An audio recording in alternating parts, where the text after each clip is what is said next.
Hi, I'm Dr. Prakash Mugali, a serial entrepreneur, a startup coach, a Pro-MMA athlete, and a TEDx speaker. Very good afternoon to all of you. We are having some half an hour where we will try and understand what this term that we are hearing all the time about entrepreneurship and how is it different from a job? Is it something that's meant for only few people who are born with certain talent?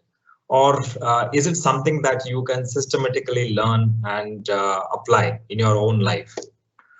So entrepreneurship, we've been taught or we've been hearing about this term as something that's a very niche area, something that's very limited people can get into this area. So these are the notions we carry as students as we learn, because the entire education system, it's not the fault of any particular person or institution. The system itself throughout the world, not just India, throughout the world, the entire education system is designed to create a manpower who will go and work in industries, different types of industry, whether it is IT industry, whether it is manufacturing, it's process industry, or it's banking. You take any industry, whom do you want there? You want people who would adhere to the protocols that are set already and who would accept all the instructions given by the heads of those organizations and just deliver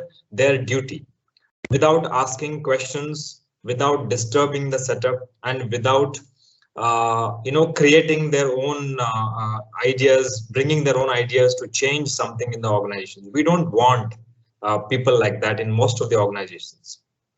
Of course, there are certain organizations who have changed this work culture and they have given freedom for the employees to bring innovation, bring their ideas, bring some changes in the organization. But that happens at a very high level of hierarchy when you get promoted. But mostly, what are we trying to create in the education system is employees. A good employees. We have been always told to select, work hard and get good marks and get good score and learn about the job skills that we require, and then eventually become a very good employee in an organization. A very unfortunate thing which was existing till now, but in the recent years, this culture is changing, and I'm so happy to see such an activity happen in my own college with respect to entrepreneurship, giving importance to entrepreneurship and teaching students what entrepreneurship is and how is it different and what kind of skill sets it requires. Like sir very nicely narrated about what things you need to acquire as an entrepreneur. The purpose that I'm here is to convey a message that it's not something that you should be scared of. It's not something that you feel it's not meant for me. It's something that you can get ready for. There is a lot of research done at a global scale. I was at Harvard University and I was interacting with some professors who teach entrepreneurship in Harvard, and also various other organizations where entrepreneurship is taught and trained. The fundamental premise is that these skills that are required for a successful entrepreneur are something that can be taught, and people can acquire these skills, practice these skills, and be able to succeed in their entrepreneurial journey. Now, in very simple words, who is an entrepreneur? Entrepreneur is anybody who wants to solve a problem or who can solve a problem. I do not think anyone here thinks that he cannot solve a problem. All of us can solve problem. We have been from our childhood encountering different situations and solving different problems at our own capacity. So if you can solve a problem, you are an entrepreneur basically, fundamentally. The things change or the things start taking a serious shape when you want to solve a problem which is not only a problem for yourself but a problem for many people, and then you want to solve it in a new way, a novel way which has not been done in the past. So you become an innovator, and once you have a new solution for an old problem or a new solution for a new problem, then you have an opportunity to offer that solution to others who also need it. And then you have a product or you have a service. Now, how do you do this effectively so that it sustains? If I have a solution for a product and if I have a solution for a problem, and if I start offering that to all the people who need it free of cost, then what would happen? I will soon run out of money to be able to help more people. I want to help people. I want to reach out to most of the people who need this solution, but I am unable to do it because I don't have money. So I cannot offer this free of cost. Now I have to collect some amount and I have to price this product. I have to price this solution so that I start getting money from people who want the same solution or same product. So that's how the cycle of transaction starts, and your activity or your entrepreneurship starts earning money. Then you have to sustain your operations and you should be able to reach out and help more people as you grow. That means you need to build reserves, you need to build profits so that you can spend more and reach out more people with your product or your solution. So this is all that is there in entrepreneurship, understanding these fundamentals and then trying to reach out to maximum people who need this solution. So you price it just enough so that you earn money for yourself, but more importantly, you earn money for the business, for that entrepreneurship or for that enterprise, which will be then capable of serving 100 people. And you earn a reasonable profit and reserve from these 100 people so that you can help 1,000 people. So that's how the whole idea starts building. So if you look at the process, it's very much a systematic process which can be learned and applied in your journey. Now let's say there is this concept of ESBI segment. Some of you might have come across this. Just to understand how the people are thinking differently, how people try to earn money and how people try to fit into these different quadrants. I have just an image which I would like to share with you. So you see that here.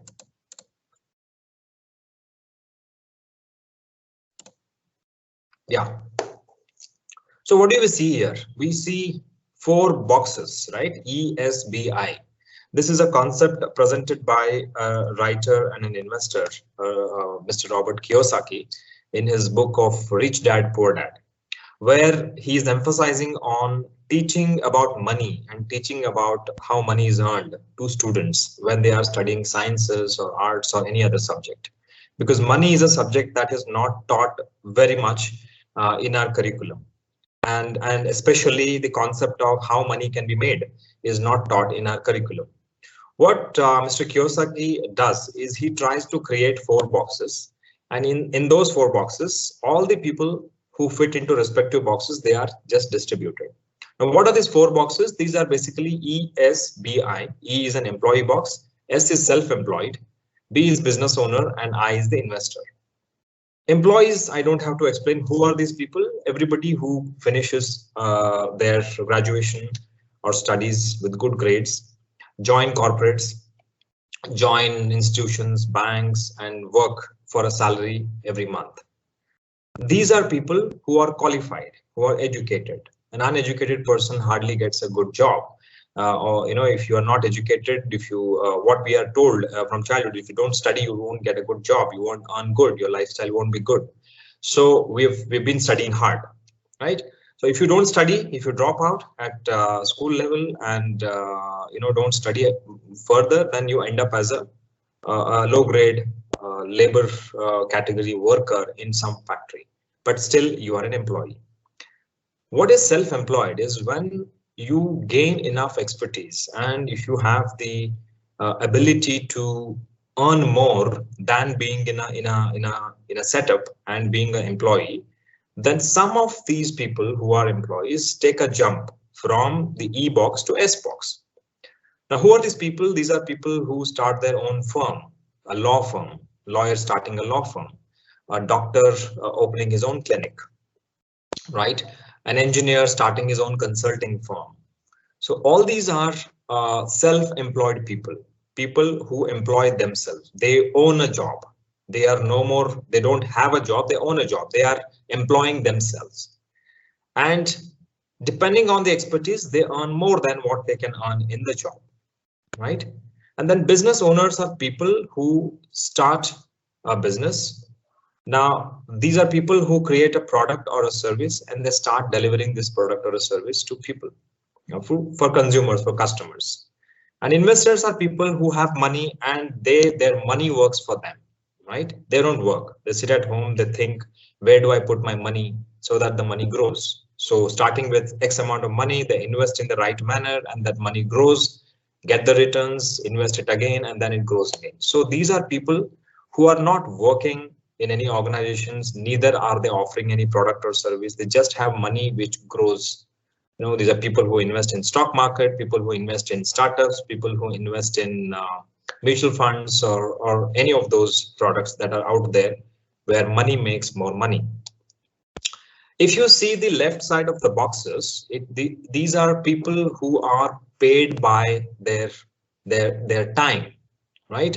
You give 8 hours to a job, you earn some salary. You work overtime in some of the jobs. In some jobs, even if you work overtime, you don't earn more.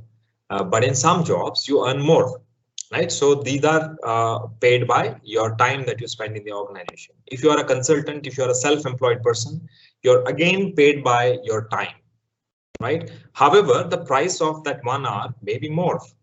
Definitely, it could be 2 times, 3 times, or 5 times, or 10 times, depending on what expertise you have built. But still, you still work and you still earn only when you work, and you don't earn when you don't work. So if a clinic is there, if a doctor has a particular price of consulting, he charges some amount to his patients when they come. If he opens the clinic and goes and sits there, only then he earns. Otherwise, he doesn't earn. This is fundamentally the characteristic of a self-employed setup. However high you may be earning, but you earn by your time. You don't give time, you don't earn. Whereas a business is entirely different. These are people who create a product and who create a process of how that product will be manufactured or made or created and how that will be sold. So they try to set up a system. They try to set up a process which runs on its own. It's like they design a machine of people. They design a machine where people are the spare parts and people are the resources and processes are set up so that the activities run on their own. And then they are no more personally involved in the loop, right? Of course, they will be the heads of organization. Of course, they could become the CEOs and they would be sort of organizing the entire activity, but the business by itself runs. If the CEO is not available for 10 hours or not available for 10 days, the business does not stop. The cycle of earning, the cycle of production, the cycle of marketing, nothing stops. So these are businesses. We call them as businesses. Whereas self-employed in business, many people mistake, once you come out of a job and you start, I've started my own business, right? What do? I have a clinic. I've started my own business. What do? I'm into consulting. I do consulting in so and so area. No, that's not a business. And also understand business and self-employed are not depending on number of people you employ.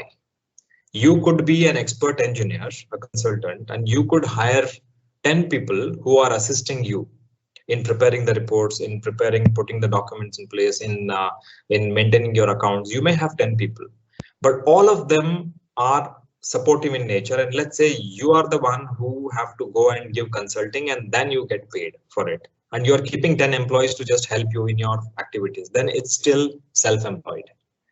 But you may be alone and you may create an app sitting at home. You may create an app and upload that app on the store. And that app solves problem of many people and people start downloading it and subscribing it. You have no employee, but you have a business. It runs on its own. You're not required to be there for 10 hours or 8 hours, only then you pay. No, that's not the scenario. It's the app is there, the product is there, people download it, and then you get revenue on its own. You are a YouTuber, you create content and put on the YouTube, people like it, they find use for it, they start viewing, and then you put ads on it, you start earning. So business and small self-employed, they do not depend on number of people you employ, but the model in which you earn money. Of course, I mentioned about investor. Now, when you want to go from an employee to self-employed mode, it's quite easy. And you take up a job, work for 5 years, build some expertise, build some skill, and then you become a consultant. You become a self-employed person. That's quite easy. But going from a self-employed mode to business is a jump. And people who create businesses are the entrepreneurs. People who create this model are entrepreneurs. Self-employed people are not entrepreneurs, although it's mistakenly understood that way.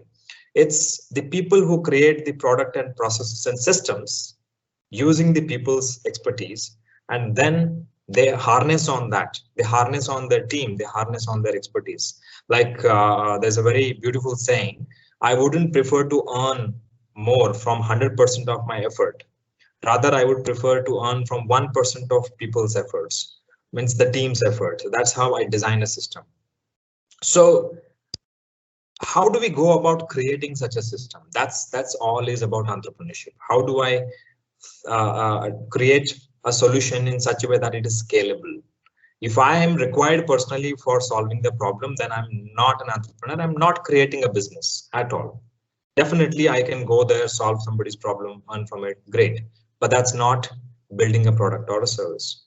So this classification of people tells us how an entrepreneur needs to look at a problem. He needs to look at a problem with the perspective of finding a solution that is scalable, finding a product that is scalable, a standardized approach. This is what the entrepreneur does. And when it comes down to creating that business, when it comes down to building that product or service, you would need knowledge of many things. You would need many resources, right? And you would need to comply with the government authorities as to how do you go about creating this business? How do you go about registering your business? What is this proprietorship, partnership, private limited? These kind of setups. You need to understand those mechanisms. You need to understand, how do I hire people? On what basis should I hire people? How do I pay these people? Where will the money come from? Do I need to put money all from my pocket? Not in these days. You have a lot of capital available. The governments have created a lot of schemes to support this entrepreneurship. The banks have been instructed by government to be able to support these entrepreneurship journeys, and people who want to do something new, they are provided with a lot of banking support. There are a lot of private investors who are out there who would love to support if you have an idea that solves and that is scalable. Now, the whole thing again starts with, how do you build this skill set? How do you create a product or a solution? What kind of problems can you focus on, and what kind of solutions that are required to be done? What technologies you require to materialize these products? So generally, again, one more thing happens, that when somebody wants to start a business, they start with a product in mind. I want to do something like this. I like this product, or I like this technology. I want to make a 3D printer, or I want to make this particular gadget, and I want to manufacture it, and I want to sell this product. This is how some of the entrepreneurs start. But very soon you will realize that the product that you have, the people may not need it. So the steps that you follow to arrive at the conclusion of what is your product is not starting with the product itself. It has to start with a problem that you have in mind to solve. Different people might want to solve different problems. Somebody might be inclined to solve the problems of a farmer, and he might have experienced that farmers have this common problem, and everybody has this problem. So I want to do something for them. So it starts like that. I want to do something for them. I'm not starting with a solution, preconceived notion, or a fixated mind that this product I want to do. And where will you sell? I think I can sell it in agriculture industry. I think I can sell it in industry. No, that's not how we go. You start with the source of the problem, study the problem, then decide the product, and then decide how would you launch, how would you go about. Then everything becomes a natural process. Like, how do I? Next question is, I have seen the problem. I have made this product. I built this solution. Now, how do I reach out to maximum farmers? So that's your sales and marketing approach. Now, I want to build 100 of these or 1,000 of these. I need more manpower. So that's your hiring and team selection, right? And then I need some money, because unless I make and give them, they are not going to pay me. So I need to bring investment into my company. So that's studying about investment. And whenever I do bring investment and I purchase some material, I sell these goods, there are transactions happening. I need to keep an account of it. So accounts comes into play. But everything starts with a problem and your way of solving that problem. So this is the core of any entrepreneurship journey. It is a core of any enterprise. If you look at all successful ventures or companies, they all started with a problem in mind and which they faced. And when they looked around, many people had the similar problem. So they said, okay, why not solve it? So I solved it this way and I like the solution. Offer that solution to others. So this is all that is there. Now, I want to appeal to all of you that pandemic is there. Companies are, shutting down. Companies are slashing jobs. Job market is bad. You're all studying, and you're looking at future, which is uncertain. We're all now in a very an environment filled with flux, dynamics, not clear. But what is assured is that if you have an idea and you want to build something which you can sell and make some money out of it, you are no more dependent on a job that somebody will offer. I do not say that all 500, 600 people that are attending this workshop are going to become entrepreneurs or start your own business.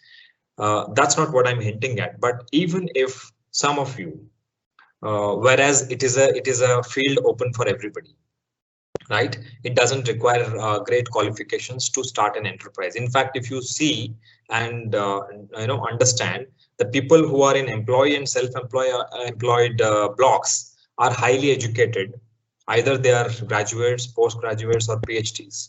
Whereas people who are business owners and investors are people like Bill Gates, right? Mark Zuckerberg, and many people who have dropped out of educational system. Not that they became successful entrepreneurs because they dropped out, because there is a counter explanation also that Steve Jobs and Mark Zuckerberg, they dropped out of premier institution like Harvard and various other institutes. That means first they got into those institutes, right? So they were capable. They were so capable that they got into those institutes and then they dropped out because they wanted to pursue their passion. So the point I'm trying to make is, do not feel if you are not good at academics, don't rate yourself bad at even entrepreneurship. Who knows, you may fare better being an entrepreneur. Robert Kiyosaki very nicely writes this line that in colleges, when students study, there is A grade students, B grade students, and C grade students, right? And he says A grade students, right? The B grade students ends up becoming government employees for, in that medium majority of the people. And the A grade students ends up working for C grade students. So it's a statement he makes with a lot of research and study, where people who are the backbenchers and people who are not great at studies, they're left with fewer options, and then they try to start something of their own, and some of them make it big. And whom will they hire? They will hire the brightest minds, the best people in the academics. So not being good at studies is not a deterrent for you to become an entrepreneur. And also A grade students, just because you are very good, it doesn't make you disqualified for becoming an entrepreneur, because we have academically excellent people starting research based companies, exceeding in them. And Infosys is one such example, which was started by a bright engineer. So entrepreneurship is a field where everybody has equal opportunities. It does not give you merits or demerits based on what educational qualification or scoring or grades you have. That's one good thing. And that is why I would appeal to you that instead of being skeptical about your future, instead of being doubtful about what is going to happen to my future because jobs are less, people have been removed from companies, will I get a job? Start thinking, is there an idea? Is there a way I can start earning for myself? A job would pay me 20,000, 25,000. If I start something of my own, can I earn 25,000 or 20,000 even, or 15,000 being in Belgaum per month? Can I do something which will give me so much money? Right? And if you have an idea, start working on it. Start putting the details, start putting a lot of information is available on YouTube, on websites, and everywhere. Start gathering this and start building that idea into something that you feel you'll start earning money. And somewhere in the process, you will realize how to make it into a business and an enterprise. So that is the overall the scene of entrepreneurship. And I wanted to impress upon all of you that don't be skeptical. Entrepreneurship is a career option. It's not a risky adventure like it was in the past, because you have institutions, you have organizations, you have people, mentors who are available to get trained as to how to be successful in your enterprise. It's not a blind, risky game anymore. It's a systematic science which has been documented, and there are textbooks, literature, courses, and people available so that you learn about how do I go about your business and do it systematically, so that you don't make a mistake, you don't get into risky propositions, you don't need to take high risks that way. You just need to understand the basics of this enterprise and go about it. With that, I would like to conclude this brief session about entrepreneurship. I would appeal to all of you that I have a website, I have a YouTube channel, and I have a group on Facebook where a lot of content I keep posting about my experiences of starting companies and how some of the companies that I started have been closed down. And some of the companies are doing well, and some of the companies are looking at expansion through investments. So I could sort of get experience of this range of activities, range of enterprises in technology, in materials, and also in food processing segment. So all of these have taught me that there is no standard formula, but there are systems or processes which you can follow to reduce the risk of failure of your enterprise. So I keep posting a lot of videos. I keep posting articles on my group. You can follow me, link me. I'll just post some of these links, or I'll share it with the madam and she'll in turn share with you. Follow me on YouTube and these groups, and reach out to me. You can always write to me if you have any queries. And that's pretty much it. If you have any questions, please do raise your questions. I've just left with maybe another 5 minutes to 7 minutes. I have another meeting to catch up with. So you can post your questions in the chat box. I'll be happy to share my opinion on that. Good afternoon, sir. Myself, Shubhang. Hi, Shubhang. And I have a question that getting into entrepreneurship is to only earn money, or is there anything beyond that? Getting into entrepreneurship is never for money. As I explained in the beginning, definitely you would earn a lot of money if you do everything rightly. But as I told, it always starts with the desire to solve a problem. And, there is that tickling in your brain that you want to be a problem solver and not a mechanical machine working in a company where you have been instructed what to do and you're just delivering. So you want to break that mold, you want to break that cycle, and you're not content with something around you. So you start solving a problem. Once you solve a problem, you feel, Arey, this solution is useful for others also, my friends also. So I will give it to them also. Once you do that, then you start looking at giving it to others. So it's a process where you change something in the society, right? Entrepreneurs are the ones who change things. Something was happening before, and then a person came, created an enterprise, and the entire future generations changed the way they did.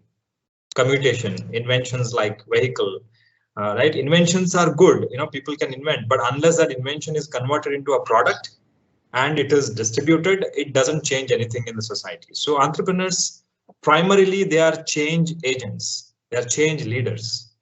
Money becomes a part of it because you need to sustain, you need to grow, and you need to reach out to more people. It becomes a necessary element of your business. But the business goal itself is not money. That's at least that's what I think.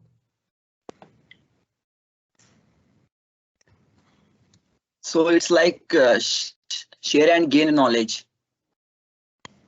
I would not say share and gain knowledge. It's apply the knowledge and solve a problem.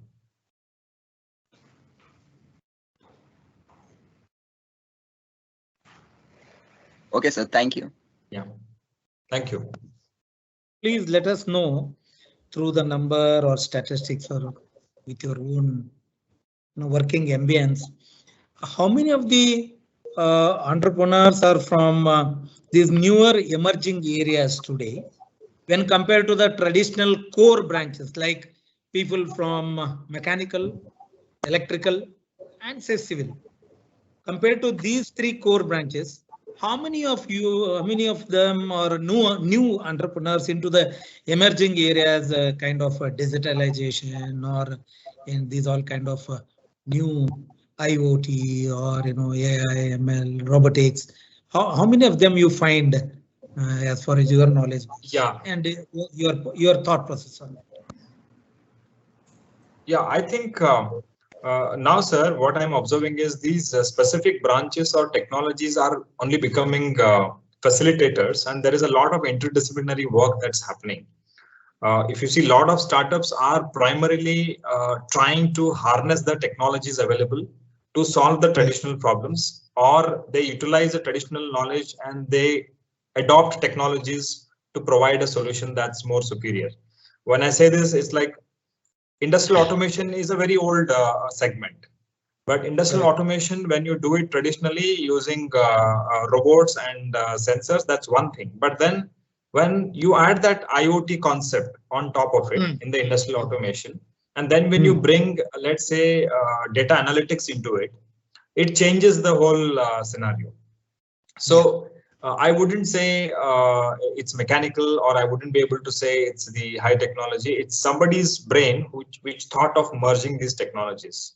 So that's another thing that, these people who start companies, they are not necessarily experts in these fields, but they are people who understand if I bring these technologies together, it will solve. Like, not many people know that Steve Jobs wasn't the man who created or designed the fundamental initial computer.